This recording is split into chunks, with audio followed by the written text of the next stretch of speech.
Los suelos del planeta son el sumidero, el almacén más importante de carbono. Nos surge una preocupación importantísima en este aspecto. ¿El suelo se puede convertir en una bala de plata que nos solucione el problema del cambio climático? ¿Tendríamos nosotros la oportunidad de que algo impresionantemente bajo nuestros pies sea el superhéroe contra el cambio climático? Los suelos son fundamentales para sostener una producción agrícola destinada a alimentar al planeta. Sin embargo, en el contexto del cambio climático, podrían cumplir un nuevo rol clave. Diego Cosentino, docente de edafología en la FAUBA, explica por qué y cómo los suelos podrían ser nuestra bala de plata en la lucha contra el calentamiento global.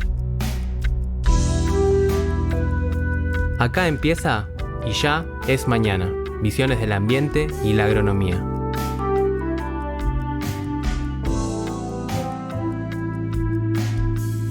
¿El suelo aún tiene secretos para contarnos? ¿Producir sin suelo una moda pasajera? ¿Habrá que romper las baldosas para tocar la tierra? El futuro es solo otra versión del presente. El cambio climático es seguro una realidad. Pese a que le guste a mucha gente o no, es una realidad. Y desde mi punto de vista, desde el punto de vista de alguien que trabaja en suelos hace mucho tiempo, gracias a Dios se puso en la mesa de todos los habitantes. Y entonces eso implica que, por suerte, el suelo también se subió a la mesa de las discusiones mundiales, increíblemente. Entonces, desde lo que yo hago, nos surge una preocupación importantísima en este aspecto. ¿El suelo se puede convertir en una bala de plata que nos solucione, si querés, mágicamente el problema del cambio climático? ¿Tendríamos nosotros la oportunidad de que algo impresionantemente bajo nuestros pies sea el superhéroe contra el cambio climático? Y esto es una cosa que se discute muchísimo en estos últimos años en la ciencia del suelo. ¿Por qué pensamos en que el suelo puede convertirse en una bala de plata? En la COP21, el gobierno francés vino con una iniciativa muy interesante, que fue la iniciativa del 4 por 1000. No sé si tienen idea de esto, pero el 4 por 1000 es algo que parece muy sencillo, que es, bueno, los suelos del planeta enteros, gracias a un cálculo relativamente sencillo y hablando globalmente a nivel planetario, son el sumidero, el almacén más importante de carbono. 2.800 gigatoneladas o petagramos de carbono almacena. Y resulta que el ser humano emite, gracias a las emisiones antrópicas del ser humano, combustibles fósiles, la agricultura, la ganadería, todo lo antrópico, por año unos 9 a 10 gigatoneladas. Compara 2.600, 2.400 que tienen todos los suelos del planeta contra 9 a 10. Evidentemente el pool de carbono es enorme del suelo. Entonces, el cálculo que presenta esta iniciativa es, fíjense, si solo podemos acumular anualmente en los suelos del mundo un 4 por 1000, o sea, un 0,4%, podríamos sacar de la atmósfera la cantidad igual que se emite. Esta idea es maravillosa, es global y tiene todas las implicancias y desventajas y ventajas que la globalidad tiene, porque los suelos son un mosaico enorme de cosas, pero da una idea de hacia dónde hay que apuntar y que a lo mejor qué prácticas se habría que llevar a cabo con esto. Ahora bien, esta idea tan linda que parece tan sencilla tiene algunas limitaciones, efectivamente, físicas muy importantes. Para poder acumular eso hay que meter mucha materia orgánica en los suelos, ¿no? Carbono en los suelos. Y lo primero que pasa es cuando uno adiciona externamente carbono a un suelo, ponele un rastrojo que se mete en el suelo, un compost, rápidamente eso se mineraliza porque hay millones de bacterias y microorganismos que lo atacan, respiran. O sea que esos microorganismos, por ejemplo, en un año de lo que vos ponés se pueden ir 60, 70, 80%. En menos de 10 años queda un menos de 10% a nivel global, ¿no? En suelos templados. Por supuesto, repito que esto es un mosaico, pero eso te dice que se tendría que poner muchísimo carbono externamente. Y otra limitante es que los suelos tienen una capacidad también máxima o limitada de almacenar. Esto es la saturación del carbono. Tanto se está hablando en nuestros días, ¿no? La saturación, o sea, ¿hasta cuánto carbono pueden almacenar nuestros suelos? Depende de un montón de cosas, pero efectivamente hay un límite del carbono que pueden almacenar nuestros suelos. Entonces, estas dos cosas hacen que, de alguna manera, quizás el suelo no pueda decirse que sea la bala de plata, pero sin embargo va a ser una pata súper trascendente, y esto no significa tampoco que no haya que mirar la mejor combinación quizás de agronomía que haya que hacer en cada uno de los lotes del mundo, de las cuencas del mundo, para poder hacer que se almacene carbono, porque no solo es capturar carbono, el suelo tiene muchas otras funciones ecosistémicas que se mejoran cuando se acumula carbono en los suelos. Fantástico. Tenemos que acumular carbono, sea o no sea una bala de plata. Fantástico. Tenemos la capacidad de evaluar ese carbono que tanto nos preocupa.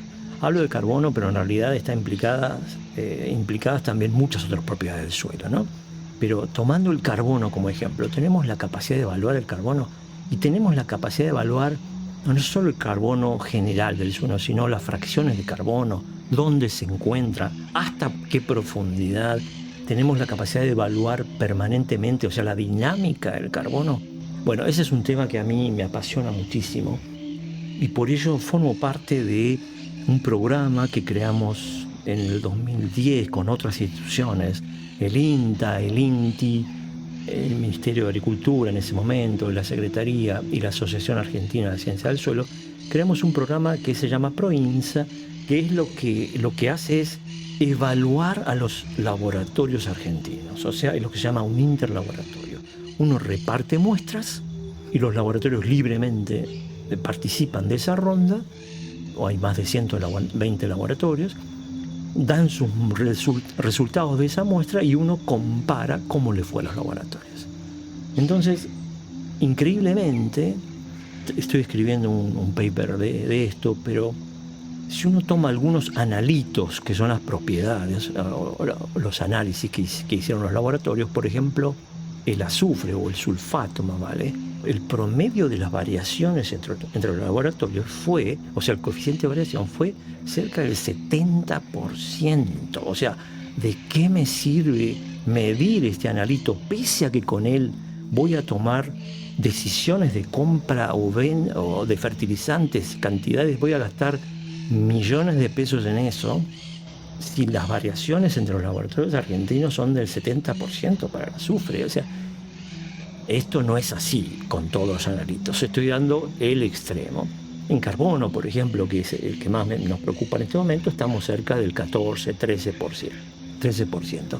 Pero igual es mucho esa variación. Entonces, y aparte de eso, los análisis de suelo en Argentina son caros, son muy caros. Entonces, no puedo, por una cuestión física, monetaria, por ejemplo, poder continuar o monitorear los suelos año tras año. Estamos increíblemente, pese a los avances que hubo, estamos viviendo con metodologías que tienen más de 100 años. El Kjeldal, por ejemplo, ¿quién no escuchó medición de nitrógeno con Kjeldal? Tiene 100 años. El famoso Wolke Black para medir carbono tiene más de 80 años. La mayoría de laboratorios argentinos usa eso, y del mundo también.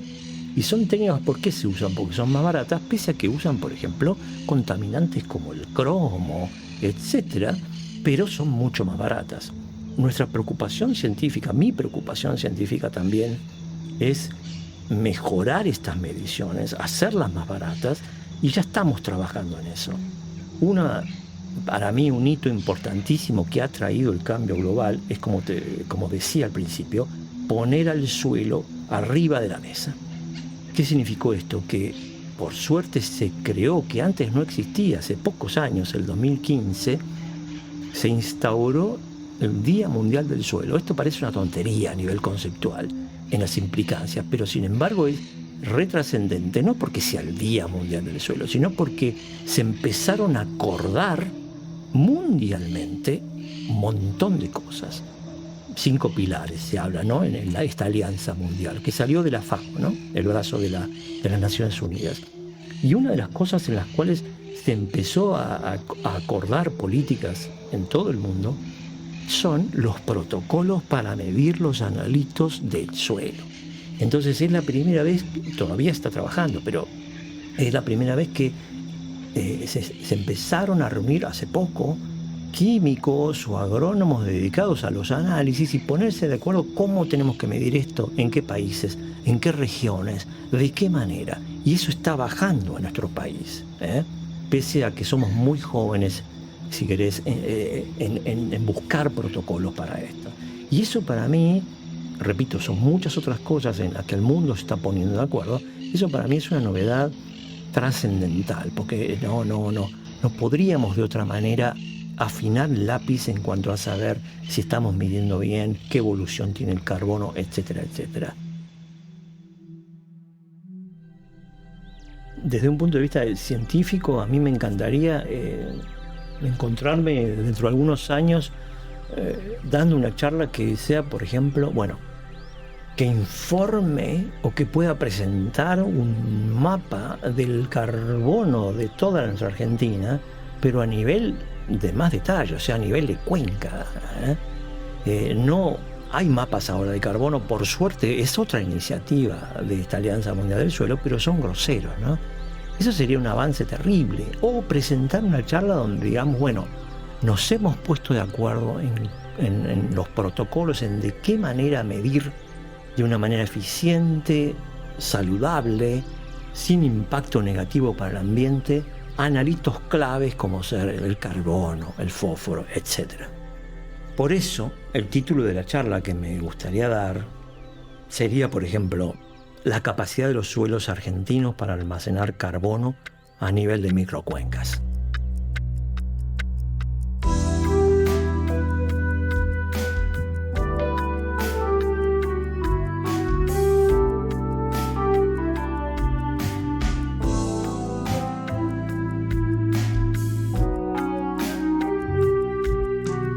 Así se termina este episodio de Y ya es mañana, visiones del ambiente y la agronomía. En las voces, Sebastián Tamashiro y Pablo Roset. Los y las esperamos en el próximo episodio para abrir otra ventana al futuro.